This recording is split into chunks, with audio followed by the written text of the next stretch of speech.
Elías Már, 30-22 sigur á Akureyri. Hver þín fyrstu viðbrögð? Bara gleði, gaman að vinna nokkuð samfærandi sigur og fá 2 stig og já, bara gaman.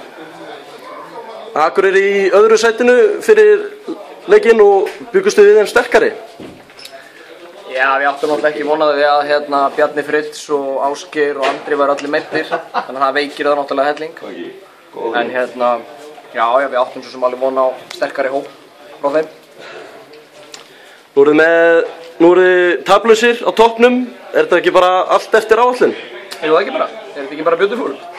Faraðu frá, Jónatan. Þú skorar 6 í dag, ertu ánægður með þinn leik? Já, ég er nokkuð sáttur. Ég er búinn að vera að glíma við smá meiðsli og var svo sem ekki dörutími til spila í dag heldur. Þannig að það var mjög gott að geta spilað og geta spilað vel líka. Það var bara mjög jákvætt.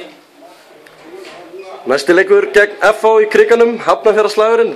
Það hlýtur alltaf vera lagt í söluna þar. Já, það verður náttúrulega bara stríð. Það er ekkert öðruvísi. Það er alltaf svoleiðis og það verður þannig. Við förum í Krikan til þess að úrbeina FH-inga. Elías Már, þakka þér fyrir.